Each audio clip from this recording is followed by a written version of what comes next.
We all get tired of the same old chicken recipes day in and day out. I created this recipe out of desperation, inspired by my favorite Cuban restaurant on Fulton Street, downtown Manhattan. So if you're interested in a new chicken recipe, let's start cooking. The first thing we need to do is to clean and prepare our chicken the Caribbean way. First, we'll remove any feathers, then we'll scrape off any gunk, then we will soak it with lime, lemon or vinegar and water, and then we'll rinse several times and drain. Next, I'll make my homemade sazon, which we will use in this recipe.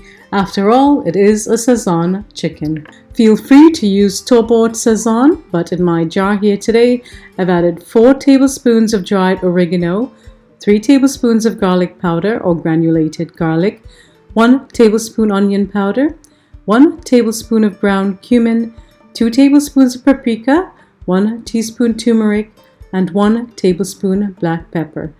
2 tablespoons of Himalayan salt is optional, and I did not use any today. This way I can easily control the salt in this recipe and anything else I use this seasoning to make. I added 2 tablespoons of the seasoning mix and I've rubbed it into the chicken, and I'm also adding about 2 tablespoons of extra virgin olive oil. Next, I'll peel about 1 pound of potatoes and I'll cut each potato, these are medium size, I'll cut each potato into about 6 pieces lengthwise. Next, I'll scrape, rinse and cut 2 carrots into thick strips.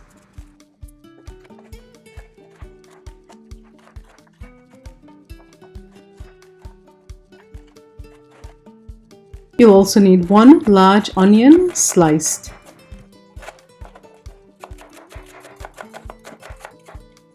And 1 bunch of cilantro finely chopped.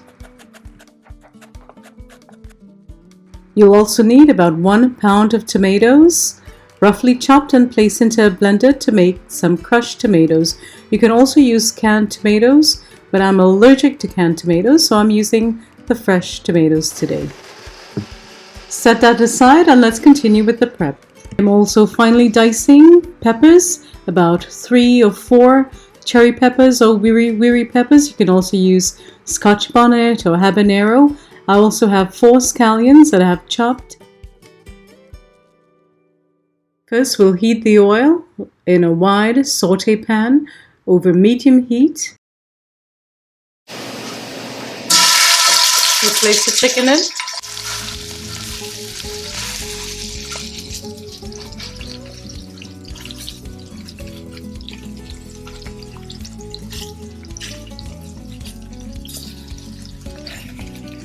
We'll cook the chicken until it's nicely brown and then we'll flip. It takes about 3 to 5 minutes per side.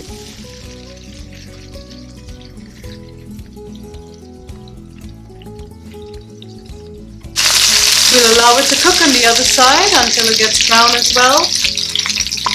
I'll add the carrots and the sliced onion.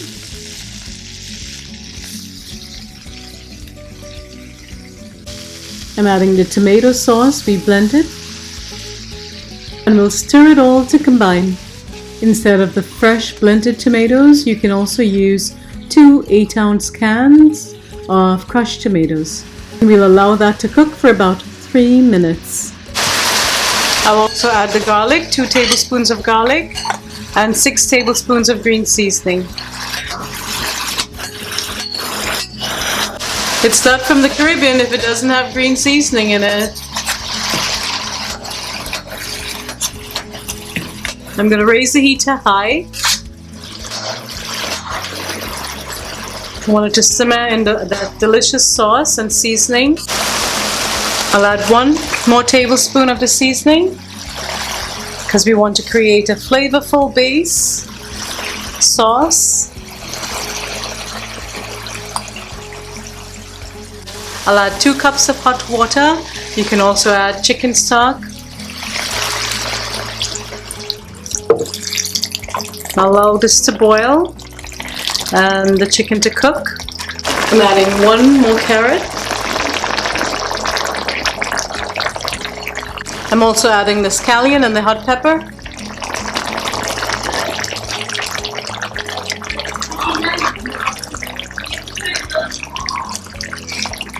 That cherry pepper is going to add such a delicious flavor. It's going to be pretty amazing. But if you don't like hot peppers, you can certainly eliminate it. You see what's happening to the sauce here? Can you imagine the flavors? It's pretty amazing.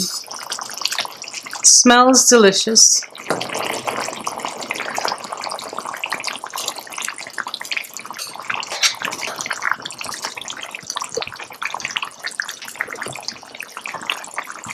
I'm going to add 2 more cups of water.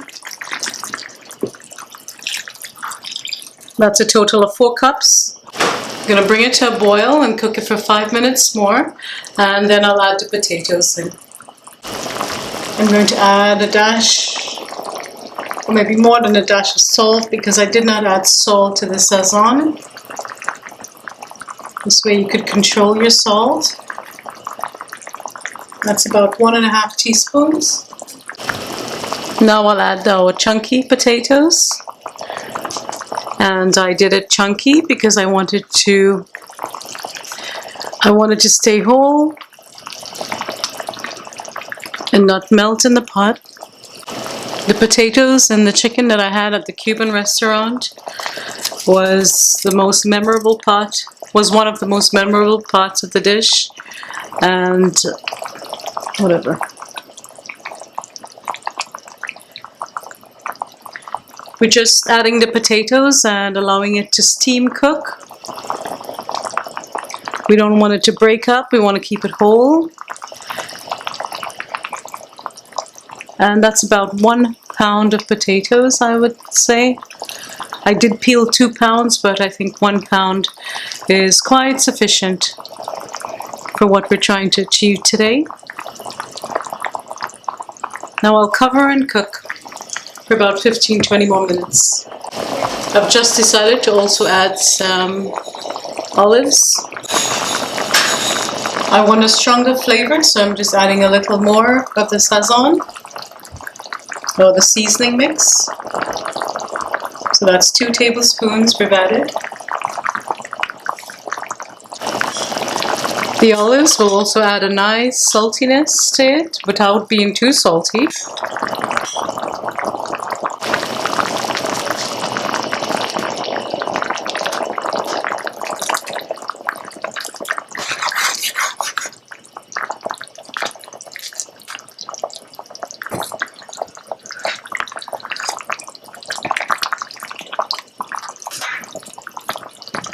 I'm tasting the spices, the seasonings, it's all coming together very nicely. It's really good. And all the flavors are not yet fully married. It will taste even better as it continues to cook. I'm sprinkling half of the cilantro.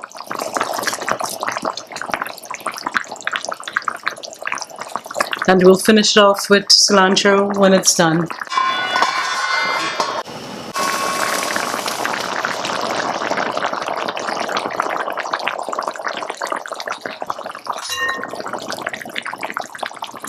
I'm also adding some thyme sprigs I had in the freezer, because everything's better with thyme.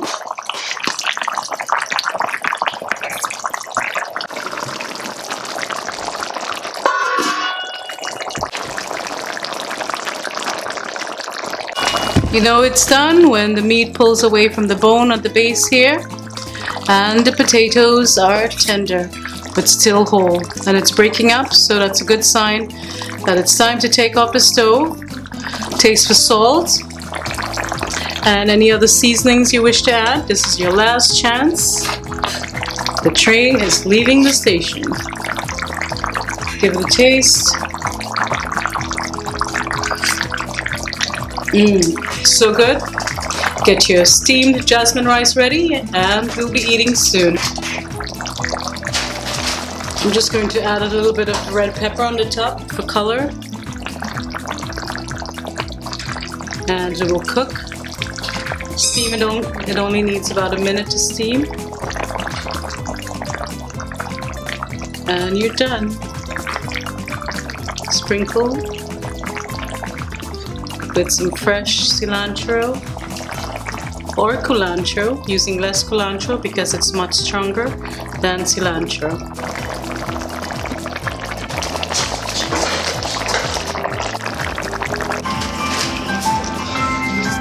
That's it, we're done. I've already shared my recipe for these delicious black beans. I will leave the link for that below. I hope you give it a try. And that's all there is to it, my sweet friends. Thank you so much for joining us once again. Give me a thumbs up if you've enjoyed being in the kitchen with me or learned something new. Kindly share this video with your social media community. Also email or tag me on Facebook or Instagram if you try any of my recipes. I love seeing your pics. And do subscribe if you wish to be a part of the Cooking with Ria family. Until next time, stay safe, be well, cook, share and love. Bye bye.